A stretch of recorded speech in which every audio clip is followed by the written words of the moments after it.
A total of 45 fresh cases of COVID-19 are reported from Nagaland today, with reports of new cases emerging from outside quarantine centers in Kohima. Kohima and Dimapur see surge in the number of coronavirus cases, even as the lockdown in Dimapur and Kohima enter its second and third day respectively. And the Kohima bench of the Guwahati High Court grants bail to the cybercrime accused Pankaj Gupta. Virtual hearing of the case held today. Well, those were the headlines. Hello and welcome once again to this news broadcast from News and Trends. We begin by taking a look at the COVID-19 update from the state. A total of 45 fresh cases of the coronavirus were reported from the state today. The fresh cases were reported from Kohima, Dimapur and Mon. Informing this in a tweet this morning, State's Health and Family Welfare Minister S. Pangipom said, 45 new cases of COVID-19 have been detected out of 335 test results received. 23 were reported from Kohima, 14 from Dimapur and 8 in Mon. Dimapur still continues to be the worst hit district in terms of the number of positive cases of the coronavirus. The district also reported another death yesterday, with a patient on ventilator support succumbing to the disease yesterday morning. MS Dimapur Dr. Keshto Jimo informed News and Trends over phone that a patient tested positive for COVID-19 died Sunday afternoon in Dimapur District COVID-19 Hospital. According to reports, the 82-year-old patient was admitted to the COVID-19 Hospital Dimapur on July 18. The patient had multiple health issues such as diabetes, a history of open heart surgery, pulmonary tuberculosis and chronic bilateral pneumonia. The patient, a resident of Ward number 18, Ziliang Rong Colony, had earlier tested positive for COVID-19 through TrueNat, and a confirmation through RT-PCR on July 20 also returned positive. Meanwhile, MS Dimapur also informed that all the standard operating procedures were undertaken in handling the body of the patient by the Dead Body Management Committee of the district hospital. The MS said that since all the relatives of the deceased were reportedly in quarantine centers, none of the family members turned up to claim the dead body. However, the district administration, along with the police and home guards, took care of the dead body and buried at the new Naga cemetery at Zani village area, Dimapur, last night. Meanwhile, the AMS also informed that presently there are 46 COVID-19 patients undergoing treatment at District COVID Hospital, Dimapur. Dr. Keshto Jimo said that though there is no problem as far as accommodations are concerned, he expressed apprehension that with the increasing number of infections, these numbers are expected to also rise. He informed that while majority of the patients are asymptomatic, some have cough and mild fever associated with the infection. With 14 more patients added to its tally today, Dimapur has so far reported 540 cases, while 163 patients have recovered. Active cases now stand at 376. Meanwhile, on the second day of the total lockdown in Dimapur district, the streets wore a completely deserted look as people stayed indoor following the imposition of the strict lockdown measures. Movement of people and vehicles were minimal today as well like yesterday, and security measures were also enhanced considerably to enforce the lockdown guidelines, as DPRO Dimapur Lonalo Patton found out in her report from the town earlier in the day. Entering the second day of the total lockdown at Dimapur district, we can literally see all the streets are deserted and empty.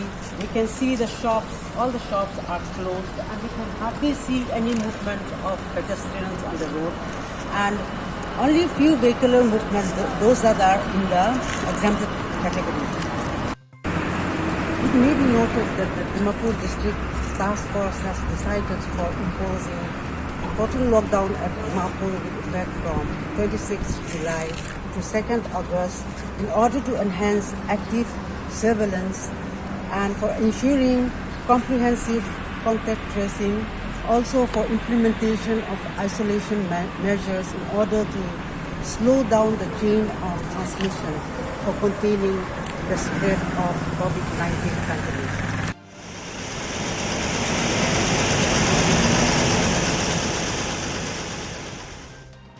That was DPRO Dimapur Lolano Patton reporting from the area near City Tower Junction. We wish her and her team from the Information and Publicity all the very best in their efforts and reporting on the pandemic from various parts of the district. Her team is also carrying out public announcement through public address systems throughout the length and breadth of the district. Thank you once again. In the state capital Kohima, where the lockdown is also being enforced for a week beginning 25th July, the number of fresh cases are still emerging. The streets wore deserted looks and commuters and vehicles stayed off the road except those exempted under the purview of the restrictions. Kohima's tally rose to 357 with an addition of 23 new cases today. Although reports are yet to be confirmed, a local English news daily, the Morong Express, has reported of 10 persons outside quarantine centers in Kohima having tested positive for COVID-19 today. The newspaper reported saying that positive cases included 2 persons from Lower Chanmari Colony and 1 each from D Block Colony, Officers Hill Colony, Lower Leary, Bayavu, Midland and Elkel Kohima. Further, 2 persons were tested positive from Zubza, it reported. According to sources, the cases were part of the contacts traced from their previous positive cases, it added. Quoting health officials, the newspaper said the positive cases at Lower Chanmari Colony were reportedly shopkeepers. Of the 23 new cases of COVID-19 reported today, 13 were from quarantine centers and 10 from outside, it said, quoting a health official. A total of 122 patients have recovered and active cases now stand at 235 in Kohima. Mon has reported so far 140 cases with an addition of 80 new cases today. 8 patients have recovered from that district and there are 132 active cases as of today. Kifri still remains the only district in the state that has not reported any COVID-19 cases so far. And as per the data provided by the Department of Health and Family Welfare, the state's tally of total positive cases now stand at 1,385, with 569 recovered and active cases at 811. 5 persons have succumbed to the virus from the state. Recovery rates stand at 41.08%. Pankaj Gupta, who alleged corruption in Nagaland COVID handling, has been granted bail by the Guwahati High Court Kohima bench today. The bail was granted by the court through a virtual hearing held today, with his lawyer Joshua Shekhi pleading his case. Lawyer Joshua said the bail was granted in the open court dictation of the order. In the case number Bail App 8-2020 of A. Michael Sangtam versus the state of Nagaland, where Joshua Shekhi was the advocate for the petitioner while a government advocate represented the government of Nagaland. The case, which was heard by Justice Songopchung Serto, the order stated that the accused shall be released on furnishing of PR bond of Rs 1 lakh with 2 surety bonds of the like amount, which shall be furnished by residents of Nagaland and to the satisfaction of the JMFC Kohima. The accused should also not leave the state of Nagaland without the permission of the investigation officer of the case and the court concerned. He should also not indulge in any act which would hamper or interfere with the investigation and trial of the case. Pankaj Gupta was arrested in Kurukshetra on June 9 by a joint team of Haryana and Nagaland police and has been charged under IPC sections 153A, 5051B, 505(1)C, 505(2) and 120B. He was brought to Nagaland on June 16. He is presently in the Kohima district jail and will be out only after the lockdown in Kohima ends, informed his lawyer Joshua Shekhi over phone today. Nagaland Cabinet, led by Chief Minister Nipirio, had a meeting today at the Nagaland Civil Secretariat, Kohima. Interacting with media persons after the meeting on the queries of the government's directives to the employees for self-declaration of relation with underground organization, Rio said the first letter was written by the governor on February 14, was to be submitted before April 2, with the reminder letter regarding the same sent to the government on June 24. He said the government had no option but to carry out the direction, while relaying that the governor had also written about the collapse of law and order matter in the state. Rio said the cabinet have no differences but working together to bring settlement to the people of the state, and added that the opposition and the ruling party, being the representatives of the state, is working under one umbrella as Joint Legislators Forum, JLF, for the Naga political issues. On the increase of COVID positive cases in the state, Rio said that all the positive cases detected are mild with asymptomatic cases, and that it's not happening only in our state but all over the world. He also mentioned that the cabinet has empowered the district departments in taking decisions on lockdown for containment of wards and colonies. The Chief Minister said that the high-powered committee was formed because of high number of returnees coming from outside the state, and to manage and escort the returnees to all the logistic quarantine centers. The Chief Minister also said that he has directed the Chief Secretary and Director General of Police to extend all possible help to the districts, and expressed gratitude to all the frontline workers, churches, tribal ho-hos and the society. He also appealed to everyone to follow the SOPs and maintain social distancing, hygiene and wear face masks. We don't want to confront or disagree. We don't know what is thinking, but from the cabinet, from me, we have no differences. And we need to work together to bring settlement, because this is the desire of the people.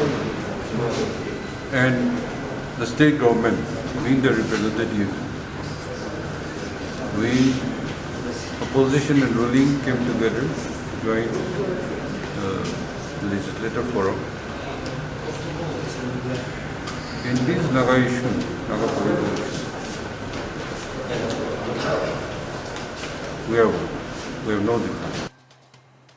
Ahead of the one-day session of the Nagaland Legislative Assembly on 30th July, the Nagaland Legislative Assembly conducted COVID-19 tests for ministers and advisors as well as drivers and bodyguards yesterday at the State Banquet Hall, Kohima. Nagaland Legislative Assembly Speaker Sharingain Longkumar said that all precautionary measures have been taken, and as all the members form an important part of the government and in the interest of the people and the government, the need of COVID testing became a necessity, as the ministers, advisors and members will be escorted by drivers and bodyguards for security. Even as all arrangements are being made to ensure that the day-long Nagaland Legislative Assembly session scheduled on July 30 passes off smoothly without posing any health risk to anyone. Speaker Sharingain Longkumar has clarified that legislators were not under no compulsion to attend in view of COVID-19 pandemic. Speaking to reporters at Old CM Bungalow in Kohima, Sharingain explained that considering the current pandemic, the MLAs would not be under any compulsion to attend the session. He said if any aged members decided to stay away, it would be entirely his call, adding that he would consider such request. With over 500 people expected to be part of the session, he feared that if a single person tested positive, the entire government machinery would come to a standstill. He therefore said he took the decision of making tests compulsory for everyone attending the session or even coming to its periphery in the interest of all.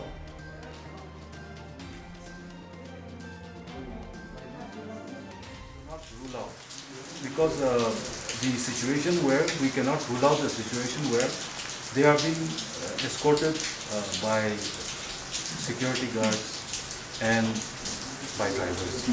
So inside the hall, although we take all the precautionary measures, there is no control outside.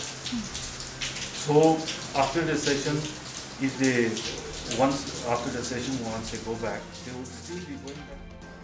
Meanwhile, following the Speaker's order, elected members, security personnel escorting the members, drivers, NLA staff,